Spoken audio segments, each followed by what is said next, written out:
Hello everyone, Andrew Udarian here from MoneyRebels.com to walk you through step by step how to purchase stock or an index fund using an online brokerage account. Now, if you've never done this before, it can be a little bit maybe scary or intimidating right from the get-go, getting online and trying to buy stocks.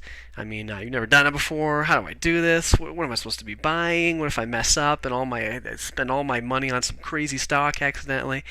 Just want to let you know it's a lot easier than you may have potentially thought. So don't get too worried. I'll walk you through step by step how to do this. And if you go down to your local grocery store and get a discount card when you're checking out, you can probably wrap your head around buying a stock using an online broker. So pretty basic, and let's get started here. Now, what I've got on the screen here is probably what is similar to what your brokerage account is going to look like online.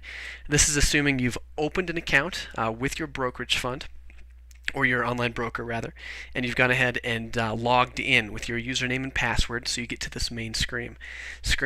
Now, I'm using a brokerage account called Thinkorswim for this tutorial. If you're using something like TD Ameritrade or Fidelity, it'll probably look a little bit different.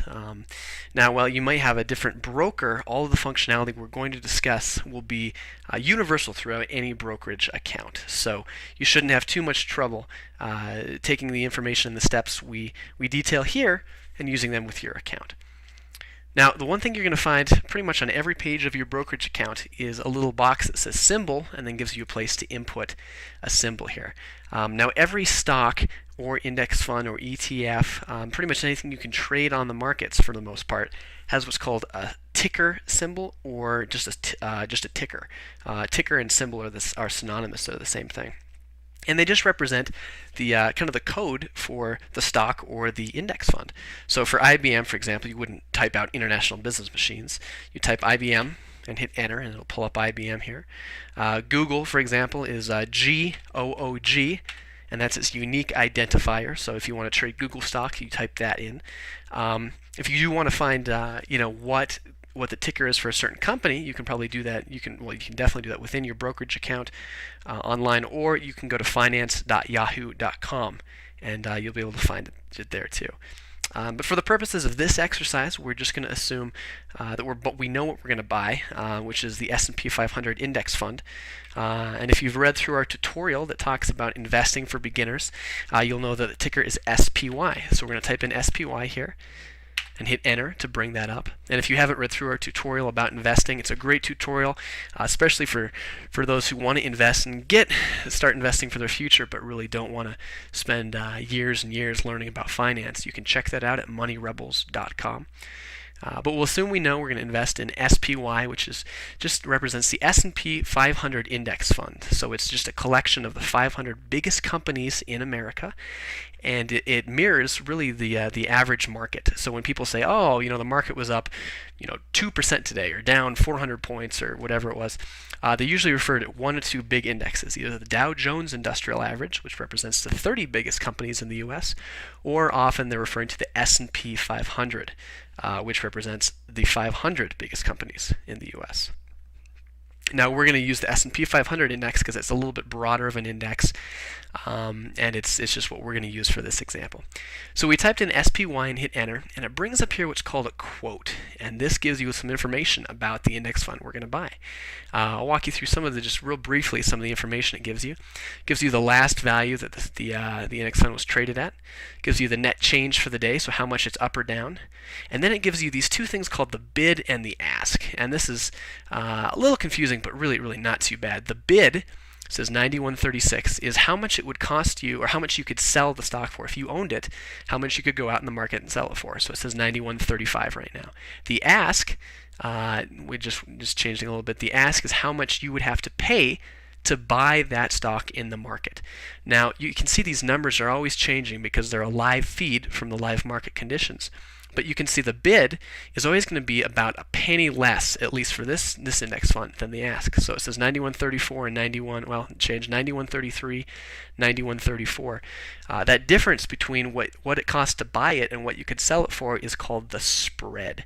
So there's always going to be that spread, and it's a little bit of money that the trader that on the floor of the exchange, or that the exchange itself takes as a bit of commission, or it's how they make money on the trade. So you'll pay a nominal fee to trade it in terms of a commission, which you'll pay to your brokerage firm. So it'll probably cost us $5 or $10 to execute this trade, which we'll pay to our broker, Thinkorswim or Fidelity or TD Ameritrade. And then that spread, the difference between what you can buy and sell the stock for, is what the trader actually on the exchange keeps. But the important thing to take away is, if you're going to buy it, you're going to be looking at the ask. That's how much it'll cost you if you want to buy it. Moving over here, we've got volume. That's the volume that's traded. So it looks like this is traded about 214 million shares. So it's a fairly what we call liquid index fund or stock. Liquid just means it's easy to turn into cash. Since there's so much interest and so many people trading this, it's really easy to turn it, if you own it, into cash. The open tells you what the index fund opened at the day, the high, how high it's gotten during the day, and the low, how low it's gotten during the day.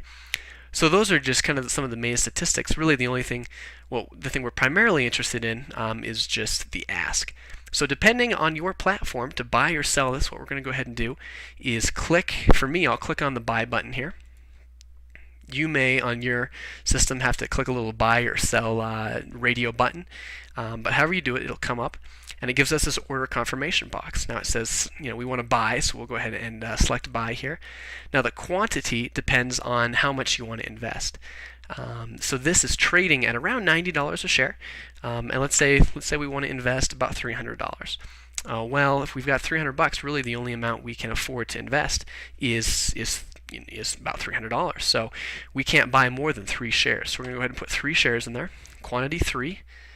The price 91.36. We'll leave that for just a minute. For the order, there's a bunch of different types of orders that they can submit, and don't get confused by these. Really, the only 2 that we care about for the purposes of this tutorial, the market and the limit order.